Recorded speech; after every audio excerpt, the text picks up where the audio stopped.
Hello everyone. Today we will deal with the next life process that is respiration. पहले lectures में हमने digestion और nutrition के बारे में पढ़ा था। तो इस बार हम रेस्पिरेशन के बारे में पढ़ने वाले हैं। तो पहले हम जानते हैं कि रेस्पिरेशन किसे कहते हैं। रेस्पिरेशन एक ऐसा प्रोसेस है जिसमें हमारे जो फूड मटेरियल्स जो सेल के पास पहुंचे हुए हैं अपने स्मॉलेस्ट पार्टिकल्स में अपने स्मॉलेस्ट फॉर्म में कन्वर्ट होके, जैसे कि कार्बोहाइड्रेट्स ग्लूकोज के फॉर्म में वहाँ पर प्रेजेंट है सेल में। तो हम देखते हैं कि वो जो स्मॉलेस्ट पार्टिकल्स में जितने भी फूड मटेरियल्स प्रेजेंट है तो उनको वो जो फूड मटेरियल से कैसे यूटिलाइज होते हैं to generate energy energy generate करने के लिए, उस प्रोसेस को रेस्पिरेशन बोलते हैं। रेस्पिरेशन में हमें वो फूड मटेरियल्स जितने भी होते हैं सेल में वो यूटिलाइज होते हैं और उससे क्या होता है, हमारा एनर्जी जनरेट होता है और स्टोर होता है हमारे बॉडी में, जिससे दूसरे जितने भी लाइफ प्रोसेस है वो हो पाते हैं। अगर वो एनर्जी ना रहे तो कोई लाइफ प्रोसेस नहीं होगा। तो चलिए हम पहले इस एक्टिविटी को पढ़ते हैं। इस एक्टिविटी में है take some freshly prepared lime water in a test tube. हमें एक टेस्ट ट्यूब लेना है और उसमें लाइम वाटर लेना है। Lime water means calcium oxide और वाटर का सॉल्यूशन लेना है। कैल्शियम ऑक्साइड और वाटर का सॉल्यूशन, कैल्शियम ऑक्साइड और वाटर को उसमें घोल देंगे, उसका सॉल्यूशन बना देंगे और उसको टेस्ट ट्यूब में लेना है। Blow air through this lime water, और उस लाइम वाटर में एयर ब्लो करना है, मतलब अपने मुंह से फूंक लगानी है उसमें लाइम वाटर में। एक पिक्चर में जो दिया हुआ है, जैसे कि पिक्चर ए है और पिक्चर बी है। पिक्चर ए में पिचकारी से या फिर कोई इंजेक्शन से उसमें एयर बबल्स एयर पंप किए जा रहे हैं, और सेकंड जो पिक्चर है उसमें हम खुद अपने एक्सेल कर रहे हैं उसमें टेस्ट ट्यूब में अपना जो भी है एयर अपने बॉडी से। नोट हाउ लॉन्ग, जब हम अपने बॉडी से उसमें एक्सेल करेंगे तो उसमें नोट करना है that how long it takes for the lime water to turn milky. Lime water को मिल्की, लाइम वाटर जो अभी कलरलेस टाइप का दिखेगा और वो जो है धीरे धीरे लाइम वाटर जो है वो मिल्की, मतलब मिल्क के जैसा वाइट होने लगेगा। जैसे हमारा जो वाटर होता है वो कलरलेस होता है, लेकिन जैसे ही उसमें हम एक्सेल करेंगे अपना एयर, एयर जैसे ही उसमें एक्सेल करेंगे तो वो मिल्की टर्न होने लगेगा। मीन्स वो मिल्क के कलर के जैसा दिखेगा, वो ट्रांसपेरेंट उतना नहीं दिखेगा, मिल्क के कलर के जैसा। और उससे ट्रांसपेरेंट किसी भी चीज़ का दिखेगा नहीं, ट्रांसपेरेंसी उसमें नहीं रहेगा।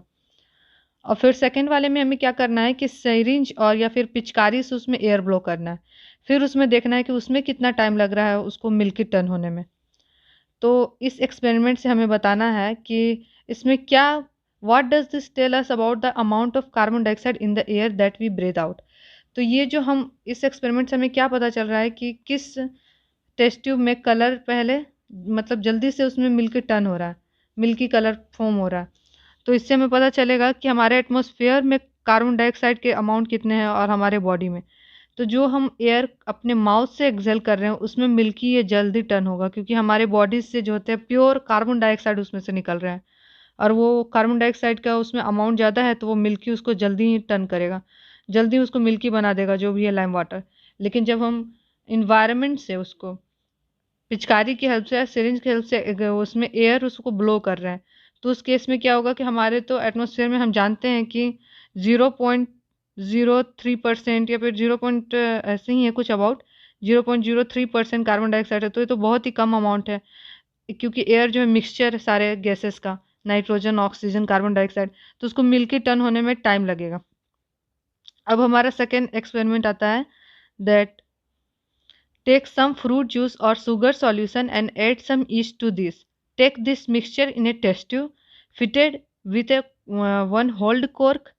तो हमें एक शुगर या जूस सॉल्यूशन लेना है और उसमें ईस्ट डालना है। ईस्ट हमने पहले ही चैप्टर में पढ़ा है रिप्रोडक्शन वाले में कि ईस्ट क्या होता है, फंजाई है एक तरीके का, फंजाई के ग्रुप में आता है ये ईस्ट।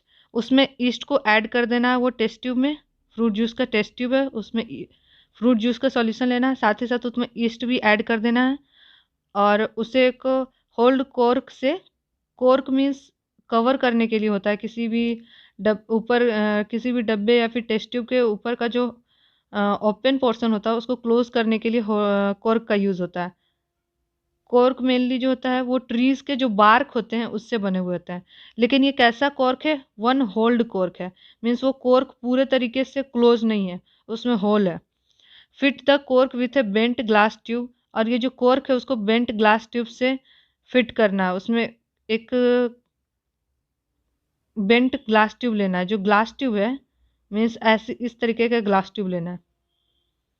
जो बेंट हो, इस तरीके का ग्लास ट्यूब लेना है और वो जो ट्यूब है और उसके साथ कॉर्क है उसमें उसको फिट करना है ऐसे।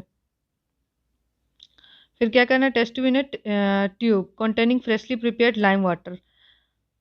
और जो ट्यूब का फ्री एंड है, जो बेंट ग्लास ट्यूब था, बेंट ग्लास ट्यूब है, जैसे कि पहले तो हम इसमें जूसेस लिए हैं, कॉर्क है, फिर इसमें बेंट ग्लास ट्यूब लगा दिए हैं ऐसे। और जो बेंट ग्लास ट्यूब का जो ओपन एंड है उसको हमें क्या करना है, फ्रेशली प्रिपेयर्ड लाइम वाटर में डालना है। जो लाइम वाटर है, लाइम वाटर का एक अलग सा ट्यूब है, इसमें लाइम वाटर उसी में इसको डुबोना है, उसका जो ओपन एंड था बेंट टेस्ट ट्यूब का। What change is observed in the lime water and how does it take for this change to occur? What does this tell us about the products of fermentation? तो बोला जा रहा है कि जो milky water जो हम लिए हैं इस टेस्ट ट्यूब में, उसका कलर में क्या चेंज आ रहा है या नहीं आ रहा है वो हमें देखना है। तो हमने क्या लिया था, जो पहला टेस्ट ट्यूब था इसमें हमने जूस लिया था, फिर इसमें ईस्ट को ऐड किया था। तो हम देखेंगे इस एक्सपेरिमेंट में कि वो जो मिल्की जो लाइम वाटर है वो धीरे धीरे मिल्की टर्न हो रहा होगा। तो मिल्की किस कारण से टर्न होता है, जब इसमें इससे कार्बन डाइऑक्साइड रिएक्ट करता है। तब हमने पढ़ा है केमिस्ट्री में, जब लाइम वाटर से कार्बन डाइऑक्साइड रिएक्ट करता है तो वो मिल्की कैल्शियम कार्बोनेट फॉर्म करता है, जिसके कारण वो मिल्की टर्न होने लगता है। तो हम देख सकते हैं कि हम ये समझ सकते हैं कि जो ईस्ट को जिस जूस में ऐड किया गया है उसमें कार्बन डाइऑक्साइड भी फॉर्म हो रहा है। तो ये हमें बताता है कि जो फर्मेंटेशन होता है, ईस्ट को जब हम शुगर के साथ या फिर फ्रूट जूस के साथ ऐड करेंगे तो उसमें फर्मेंटेशन एक प्रोसेस होता है जिसमें कार्बन डाइऑक्साइड भी रिलीज होता है। तो फर्मेंटेशन का जो प्रोडक्ट है, जब ईस्ट जब उसको फर्मेंट करता है तो उसका एक बाय प्रोडक्ट जो है वो कार्बन डाइऑक्साइड भी है। इस एक्सपेरिमेंट से हमें ये पता लगता है। अब चले हम इसका मेन टॉपिक्स को पढ़ते हैं। पहले तो दो एक्सपेरिमेंट थे जो शो कर रहे थे कि वो कार्बन डाइऑक्साइड हमारे जो गैसेस एक्सचेंज होते हैं या फिर गैसेस हम एक्सेल करते हैं उसमें से कार्बन डाइऑक्साइड निकलते हैं। और जो फर्मेंटेशन प्रोसेस होता है उसका भी एक बाय प्रोडक्ट कार्बन डाइऑक्साइड है।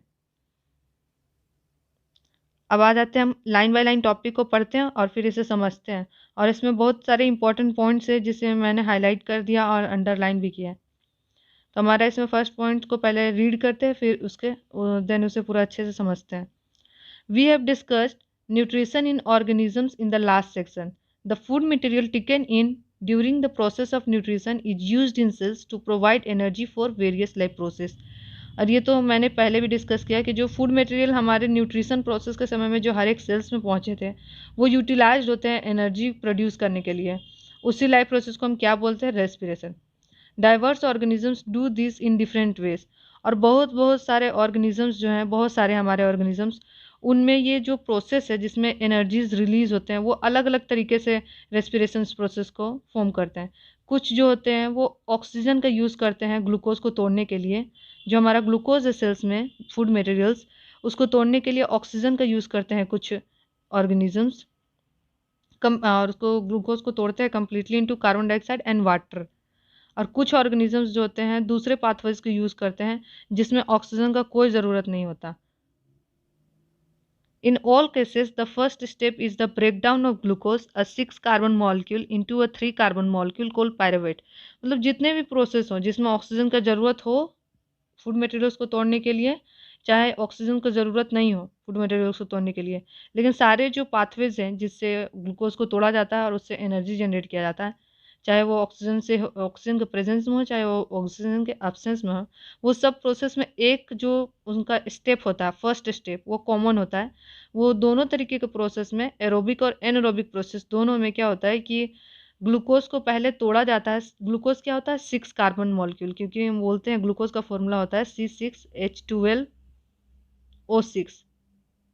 तो इसमें क्या है कि 6 कार्बन है, तो ग्लूकोज होता है 6 कार्बन मॉलिक्यूल। तो ग्लूकोज को 3 कार्बन मॉलिक्यूल में तोड़ा जाता है जिसका नाम है पायरुवेट। और ये जो प्रोसेस होता है ये दोनों ही प्रोसेस में होते हैं। मीन्स ये एरोबिक और एनारोबिक दोनों में ये कॉमन स्टेप है कि पहले तो ग्लूकोज जो है वो 3 कार्बन मॉलिक्यूल्स पायरुवेट में टूटेगा।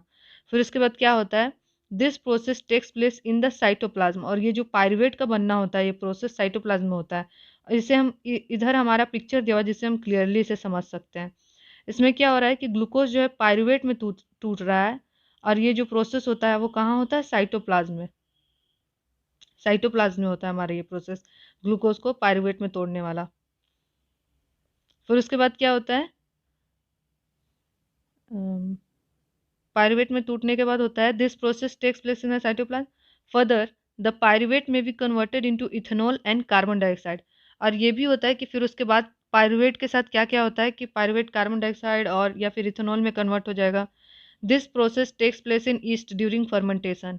फर्मेंटेशन जब होता है तो ईस्ट में जब फर्मेंटेशन होता है, ईस्ट जब वो पायरुवेट को तोड़ता है वो इथेनॉल और कार्बन डाइऑक्साइड में तोड़ता है, और ये फर्मेंटेशन के लिए हमारा ऑक्सीजन का ज़रूरत नहीं होता है। Since this process takes place in the absence of oxygen it is called anaerobic respiration. इसलिए जो फर्मेंटेशन प्रोसेस होते हैं उसे एनारोबिक रेस्पिरेशन बोला जाता है, क्योंकि उसमें ऑक्सीजन का कोई भी ज़रूरत नहीं होता है।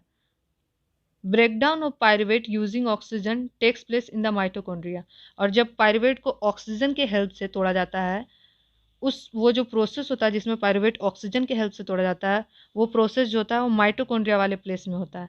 जैसे कि हमने पढ़ा कि जो ग्लूकोज को पायरुवेट में कन्वर्ट किया जाता है तो वो होता है साइटोप्लाज्म में हमारा। उसी तरीके से जब ऑक्सीजन के प्रेजेंस में तोड़ा जाता है ग्लूकोज को, तो वो प्रोसेस जो होता है वो माइटोकॉन्ड्रिया में होता है। This process breaks up the 3 carbon pyruvate molecule to give 3 molecules of carbon dioxide. इसमें क्या होता है कि ऑक्सीजन के प्रेजेंस में जो होता है ग्लूकोज को तोड़ा जाता है तो उसमें 3 कार्बन मॉलिक्यूल्स पहले तो पायरुवेट में कन्वर्ट होता है ग्लूकोज, फिर पायरुवेट को तोड़ा जाता है 3 मॉलिक्यूल्स ऑफ कार्बन डाइऑक्साइड के 3 मॉलिक्यूल्स में तोड़ दिए जाते हैं, and the other product is water, उसमें से वाटर प्रोड्यूस होते हैं। Since this process takes place in the presence of air oxygen it is called aerobic respiration.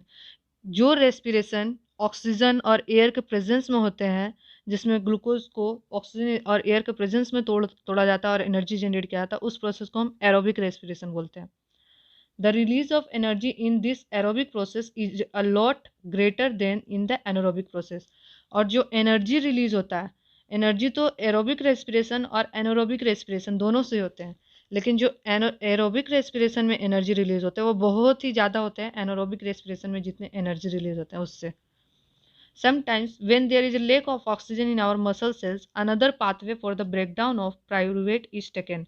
और कभी कभी क्या होता है कि जब हमारे मसल्स में, हमारे बॉडी के जितने मसल्स है उसमें अगर ऑक्सीजन का कमी हो जाता है, मीन्स उसमें ऑक्सीजन पूरे के पूरे एब्सेंट नहीं होते हैं, ऑक्सीजन प्रेजेंट होते हैं बट जितने होने चाहिए उतने नहीं होते, उससे कम होते हैं, तो उस केस में क्या होता है कि पायरुवेट उस केस में भी टूटता है, लेकिन अदर पाथवे से, दूसरा पाथवे, ना ही वो एरोबिक होता है ना ही वो एनारोबिक होता है।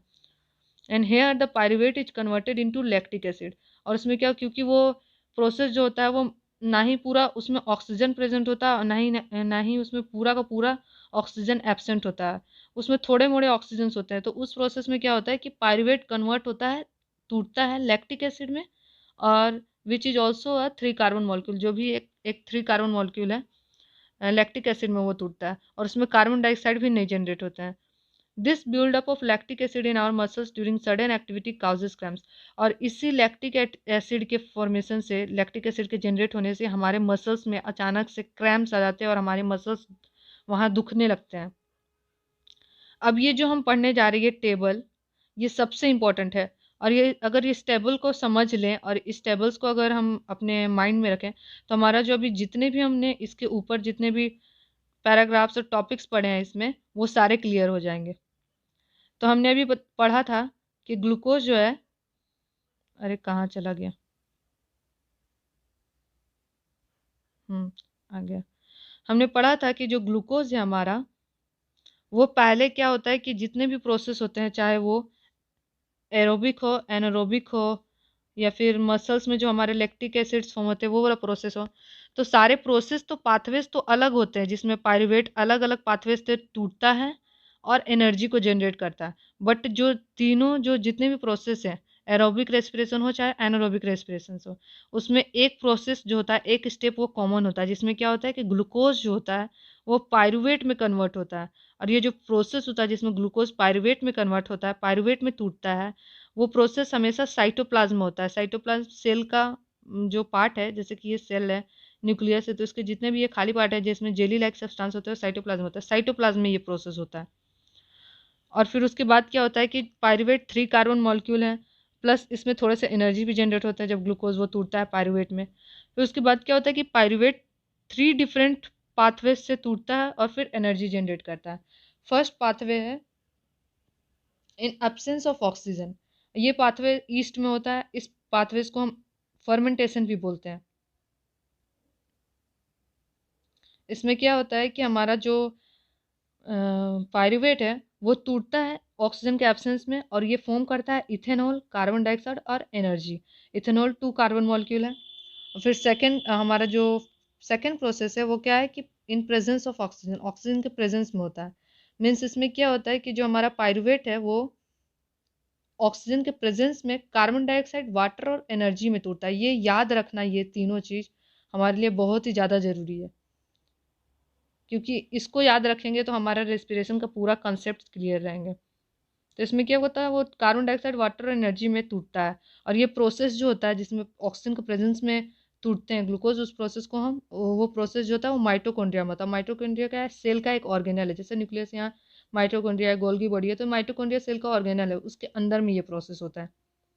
और फिर हमारा जो सबसे लास्ट प्रोसेस है थर्ड वाला, जो हमारे मसल्स में होता है, लैक ऑफ ऑक्सीजन। इसमें ऑक्सीजन पूरा कम ही नहीं होता है, इसमें थोड़े मोड़े ऑक्सीजन होते हैं, जिसके कारण ऑक्सीजन कम वहाँ पहुँचने से हमारे मसल्स में उसमें ये प्रोसेस हो जाते हैं। और उसमें क्या होता है कि पायरुवेट जो होता है लैक्टिक एसिड में टूटता है और उसमें एनर्जी भी जनरेट होता है। और लैक्टिक एसिड के फॉर्मेशन के कारण हमारे मसल्स में क्रैम्प्स आ जाते हैं, हमारे मसल्स दुखने लगते हैं अचानक से। और फिर हम यहाँ पढ़ने वाले हैं that the energy release during cellular respiration is immediately used to synthesise a molecule called ATP. और जो हमारे एनर्जी रिलीज होते हैं सेलुलर रेस्पिरेशन में, जितने भी एनर्जी यहाँ रिलीज हुए हैं जिसे आप देख रहे हैं यहाँ, ये जितने भी एनर्जी रिलीज होते हैं वो एनर्जी जो होते हैं तुरंत ही एक मॉलिक्यूल्स बनाते हैं जिसे हम एटीपी बोलते हैं। एटीपी का फुल फॉर्म होता है एडिनोसाइन ट्राइफॉस्फेट। एटीपी में कन्वर्ट हो जाते हैं। एटीपी को हम क्या बोलते हैं, एनर्जी करेंसी। एनर्जी करेंसी बोलते हैं। एनर्जी करेंसी क्यों बोलते हैं, क्योंकि जैसे हमें कुछ भी अगर हमें लेना हो, खरीदना हो, तो हम अपने पैसे खर्च करते हैं। उसी तरीके से जब भी हमारे बॉडी को एनर्जी की नीड होती है तो वो एटीपी को खर्च करता है, इसलिए एटीपी को एनर्जी करेंसी बोलते हैं। जो इसलिए यहाँ बोला गया है that called ATP which is use to fuel all other activities in the cell. Cell में जितने भी एक्टिविटीज काम होते रहते हैं उसको काम को करने के लिए एटीपी एनर्जी प्रोवाइड करता है, एनर्जी की जरूरत पड़ती है, इसलिए एटीपी को हम एनर्जी करेंसी बोलते हैं। In this process ATP is broken down giving rise to a fixed amount of energy which can drive the endothermic reactions taking place in the cell. और एटीपी जब एनर्जी की ज़रूरत पड़ती है तो क्या होता है कि जो एटीपी है हमारा, ये एटीपी वो टूटता है और fixed amount of energy release करता है, जिससे हमारे सेल्स में जितने भी इंडोथर्मिक रिएक्शंस होते हैं जिसमें हीट एनर्जी की ज़रूरत पड़ती है, एनर्जी की ज़रूरत पड़ती है, वो होता है। और सेल्स में हमारे जितने भी प्रोसेस हो पाते हैं इंडोथर्मिक के, वो अच्छे से हो पाते हैं इस एनर्जी देने के कारण, एटीपी से एनर्जी मिलने के कारण। अब हाँ, हम आ जाते हैं मोर टू नो वाले में। मोर टू नो जानते हैं, इसमें हम इंटरेस्टिंग फैक्ट्स के बारे में, एक्स्ट्रा नॉलेज के बारे में जानते हैं। ATP is the energy currency for most cellular processes के एनर्जी करेंसी, ये हमने भी पढ़ा। The energy release during the process of respiration is use to make an ATP molecule from ADP and inorganic phosphate.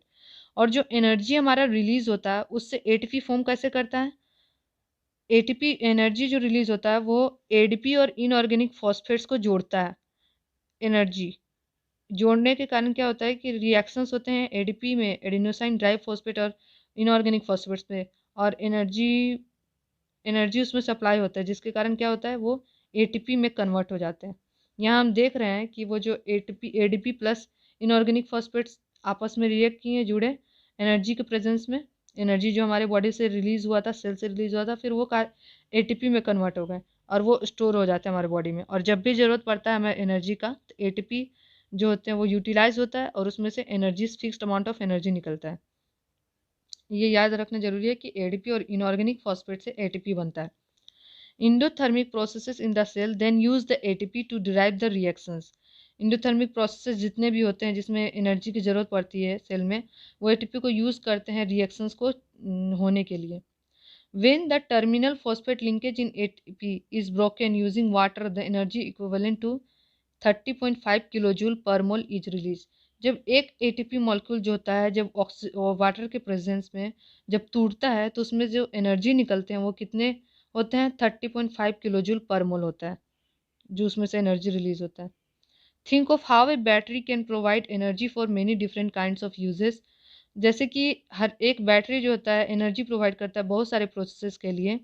Like ये use होता है mechanical, it can be use to obtain mechanical energy, light energy, electrical energy, बहुत सारे energies को obtain करने के लिए use होता है। इसी तरीके से एटीपी जो होता है वो बहुत सारे प्रोसेसेस जो होते हैं हमारे सेल्स में उसको परफॉर्म करने में हेल्प करता है। Like construction of muscles, protein synthesis and conduction of nerve impulse, ये जितने भी प्रोसेस होते हैं हमारे बॉडी में वो एटीपी यानी कि एनर्जी के हेल्प से ही हो पाते हैं।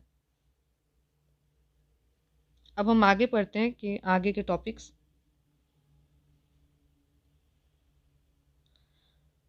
हमारा आगे का पैरा ये बोल रहा है that since the aerobic respiration pathways depends on oxygen, aerobic organisms need to ensure that there is sufficient intake of oxygen. We have seen that plants exchange gases through stomata and the large intercellular spaces ensure that all cells are in contact with air. Carbon dioxide and oxygen are exchange by diffusion here. तो हमें बोला जा रहा है कि aerobic respiration में हमने देखा था कि उसमें ऑक्सीजन का ज़रूरत होता है रेस्पिरेशन को परफॉर्म करने के लिए, इसलिए सफिशिएंट इनटेक ऑक्सीजन का होना वो बहुत ज़रूरी है उस केस में। तो हमने देखा है कि प्लांट जो थे वो एक्सचेंज करते थे गैसेस का स्टोमाटा के जरिए। स्टोमाटा जो एक माइन्यूट पोर्स होते थे बहुत सारे प्रेजेंट लीफ में, उसके हेल्प से वो गैसेस एक्सचेंज करते थे। और जो सेल्स होते थे प्लांट्स के सेल्स, जैसे कि हम लोग यहाँ देख रहे हैं, इसमें मैंने पिक्चर भी बना रखा है दैट सेल्स जो होते हैं उनके बीच में बहुत सारे इंटरसेलुलर स्पेसेस होते हैं। इंटरसेलुलर स्पेसेस मीन्स ये जो येलो जितना भी ऑरेंज कलर का सर्कल दिख रहा है ये सेल्स है, और ये जो ब्लैक ब्लैक डॉट्स दिख रहे हैं सेल्स के बीच में वो इंटरसेलुलर स्पेसेस हैं। तो बहुत सारे इंटरसेलुलर स्पेसेस है जिसमें क्या है कि जो एयर है वो सेल के चारों तरफ पूरे कांटेक्ट में है, जिसके कारण क्या होता था कि यहाँ पर जो गैसेस एक्सचेंज होते थे वो डिफ्यूजन के जरिए होते थे। that all cells are in contact with and carbon dioxide and oxygen are exchange by diffusion here। इसमें क्या होता है कि ऑक्सीजन कार्बन डाइऑक्साइड डिफ्यूजन से आसानी से इसमें ट्रांसमिट हो जाता है, क्योंकि इसमें क्या होता है कि सारे एयर जो है पूरे वॉल से इसमें कांटेक्ट में होता है, सेल्स के वॉल से इंटरसेलुलर स्पेस के कारण, तो इसमें आसानी से डिफ्यूजन हो पाता है। They can go into cells or away from them and out into the air. The direction of diffusion depends upon the environmental conditions and the requirements of the plant। और डिफ्यूजन का direction जो होता है कि वो sales के बाहर जाएगा, सेल से गैसेस जो है सेल के बाहर अंदर से बाहर जाएगा या फिर बाहर के इन्वायरमेंट से अंदर गैस जाएगा, वो जो होता है वो कॉन्सेंट्रेशन पे डिपेंड करता है कि किस गैस का कॉन्सेंट्रेशन किधर है, इन्वायरमेंटल कंडीशंस पे डिपेंड करता है। At night, when there is no photosynthesis occurring, CO2 elimination is the major exchange activity going on। रात में जब फोटोसिंथेसिस नहीं होता है प्लांट्स में, तो उसमें क्या होता है कि उसमें प्लांट्स में से CO2 इलिमिनेट होते हैं, उनमें से ऑक्सीजन वहाँ से रिलीज नहीं होते रहते, CO2 रिलीज होते हैं प्लांट्स में से जब फोटोसिंथेसिस नहीं होता। जबकि वही दिन में जब फोटोसिंथेसिस होते हैं, CO2 generated during respiration is used up for photosynthesis. और जो CO2 हमारे रेस्पिरेशन से जनरेट होते हैं या फिर प्लांट्स से, जो प्लांट्स के भी रेस्पिरेशन से CO2 जनरेट होते हैं, वो यूज़ होते हैं फोटोसिंथेसिस के समय, क्योंकि दिन में फोटोसिंथेसिस होता है। Hence there is no CO2 release, instead oxygen release is a major event at this time. उसी समय क्या होता है कि प्लांट्स में रात को तो वो CO2 रिलीज करते हैं, क्योंकि उस समय फोटोसिंथेसिस नहीं होता है। और जैसे ही दिन में फोटोसिंथेसिस होता है तो वो ऑक्सीजन रिलीज करते हैं, और जो उन्होंने कार्बन डाइऑक्साइड रिलीज किया है, और जो ह्यूमंस ने कार्बन डाइऑक्साइड रिलीज, ह्यूमंस जब कार्बन डाइऑक्साइड रिलीज करते हैं तब उसे वो यूटिलाइज करते हैं अपने फूड बनाने के लिए। इस तरीके से हम बोल सकते हैं कि प्लांट्स जो होते हैं वो रात को रेस्पिरेशन करते हैं और दिन में फोटोसिंथेसिस करते हैं वो mainly. Animals have evolved different organs for the uptake of oxygen from the environment and for getting rid of the carbon dioxide produced। Terrestrial animals can breathe the oxygen in the atmosphere, but animals that live in water need to use the oxygen dissolved in water। तो हम वैसे तरीके जैसे plants use करते हैं different methods gases exchange के लिए, तो एनिमल्स ने भी बहुत सारे मेथड्स इवॉल्व किए हैं ऑक्सीजन को लेने के लिए फ्रॉम इन्वायरमेंट्स, और अपने कार्बन डाइऑक्साइड को अपने बॉडी से निकालने के लिए। तो कुछ जो टेरेस्ट्रियल एनिमल्स होते हैं वो ऑक्सीजन को ब्रीथ करते हैं। ऑक्सीजन का ब्रीदिंग क्या होता है, ब्रीथ करना मीन्स एक्सचेंज ऑफ गैसेस का एक्सचेंज करते हैं एटमोसफियर से डायरेक्टली, जैसे कि ह्यूमन बींग्स हो गए, एलिफेंट्स हो गए, जितने भी टेरेस्ट्रियल एनिमल्स हैं जो लैंड पे रह रहे हैं। और लेकिन कुछ एनिमल्स जो हैं वो वाटर में रहते हैं, और वाटर में क्या होता है कि उसमें सफिशिएंट अमाउंट ऑफ ऑक्सीजन नहीं होता, उनमें जो वाटर में ऑक्सीजन डिजॉल्व होता है उसी को उन्हें रिसीव करना होता है। तो हम जो यहाँ देख रहे हैं, जो ये ऑरेंज कलर का सर्कल से, ये वाटर मॉलिक्यूल्स हम मान लेते हैं, ये वाटर मॉलिक्यूल्स हैं। उनके बीच में जो जितने भी ये कलरफुल ब्लू टाइप का जो बनाया गया है स्पेस, ये स्पेस जो है वाटर मॉलिक्यूल्स के बीच का स्पेस है जिसमें एयर प्रेजेंट है। तो जो एयर वाटर मॉलिक्यूल्स के बीच में प्रेजेंट होता है, उसी एयर से वो अपना एक्सचेंज करते हैं गैसियस और ऑक्सीजन को लेते हैं, जो भी एनिमल्स जो एक्वेटिक एनिमल्स हैं। तो टेरेस्ट्रियल एनिमल्स तो उन्हें आसानी से डायरेक्ट एटमॉस्फेयर से ऑक्सीजन का एक्सचेंज करते हैं, लेकिन जो एक्वेटिक एनिमल्स होता है उन्हें तकलीफ होती है थोड़ी वाटर से अपना ऑक्सीजन लेने में, क्योंकि वाटर्स में बहुत ही डिजॉल्व अमाउंट ऑफ और बहुत ही लिमिटेड ऑक्सीजन जो होते हैं उसमें डिजॉल्व होते हैं। तो आइए हम इस एक्टिविटी को पढ़ते हैं। हमारा activity number 6.6, observe a fish in an aquarium. Aquarium क्या होता है? ग्लास का बॉक्स टाइप का स्ट्रक्चर होता है जिसमें आर्टिफिशियली फिश को रख सकते हैं। They open and close their mouths and the gill slits or the operculum which covers the gill slits behind their eyes also open and close. Are the timings of the opening and closing of the mouth and gill slits coordinated in some manner? तो हम देखते हैं कि fish को जब हम observe करते हैं एक्वेरियम में, तो वो फिश जो होते हैं अपने माउथ को ओपन और क्लोज करते रहते हैं। उसी के साथ साथ उनका जो गिल स्लिट्स है, जो ओपरकुलम से, और जिसे हम ओपरकुलम बोलते हैं, जो गिल स्लिट्स को कवर करता है, आँख के उनके पीछे जस्ट लोकेटेड होता है, वो भी उसी के साथ साथ ओपन और क्लोज होते रहते हैं। ये हमने ऑब्जर्व किया, ये हमने देखा। Count the number of times of the fish opens and closes its mouth in a minute. और हमें इसे पहले काउंट करना है, ऑब्जर्व करना है कि फिश जो होते हैं कितने बार अपने माउथ को ओपन कर रहे हैं और क्लोज कर रहे हैं, और इसको नंबर ऑफ टाइम्स जितने बार हम ब्रीथ करते हैं उससे कंपेयर करना है। तो हम ये देखेंगे, since the amount of dissolved oxygen is fairly low compared to the amount of oxygen in the air, the rate of breathing in aquatic organisms is much faster than that seen in terrestrial organisms. तो fish में हम देखेंगे कि जो amount of oxygen जो होते हैं वो वाटर में डिजॉल्व कम होते हैं, इसलिए उनमें रेट ऑफ ब्रीदिंग जो होता है बहुत ही ज़्यादा होता है as compare to human being. जैसे कि हम ह्यूमन्स बींग का देखें तो उनमें जो रेट ऑफ ब्रीदिंग होता है वो 14 होता है पर मिनट। पर मिनट हम लोग 14 बार ब्रीथ करते हैं, लेकिन फिशेस इससे ज़्यादा बार करेंगे क्योंकि उनको ऑक्सीजन कम मिलता है, तो वो जल्दी जल्दी ब्रीथ करते हैं ताकि उनमें ऑक्सीजन ज़्यादा, कम समय में ज़्यादा ऑक्सीजन अक्यूमुलेट हो पाए। इसलिए हम ये बोल सकते हैं कि एक्वेटिक एनिमल्स में जो ब्रीदिंग रेट होता है वो बहुत ही फास्टर होता है टेरेस्ट्रियल ऑर्गेनिजम्स के कंपैरिजन में। Fishes takes in water through their mouths and force it past the gills where the dissolved oxygen is taken up by blood. अब फिशेज जो होते हैं वो क्या करते हैं, वो वाटर को अपने माउथ से लेते हैं, वो गैसेस एक्सचेंज को अपने माउथ से नहीं करते, वो वाटर को डायरेक्टली लेते हैं और फिर उसे वाटर को पुश करते हैं गिल्स की तरफ, जिधर उनका गिल्स लोकेटेड होते हैं, जहाँ पर जो होते हैं उनका जो डिजोल्व ऑक्सीजन होता है वाटर में, वो ब्लड वेजल्स के जरिए गिल्स में बहुत सारे ब्लड वेजल्स होते हैं। ब्लड वेजल्स जो होते हैं वो वाटर में जो ऑक्सीजन डिजोल्व होता है उसको वो डिफ्यूज़ कर लेते हैं अपने अंदर, और वेजल्स में ऑक्सीजन डिफ्यूज हो जाते हैं और उनके बॉडी में ट्रांसपोर्ट हो जाते हैं, और फिर वो वाटर को बाहर निकाल देता है वो जो भी फिश है। Terrestrial organisms use the oxygen in the atmosphere for respiration. This oxygen in एब्जर्व by different organs in different animals.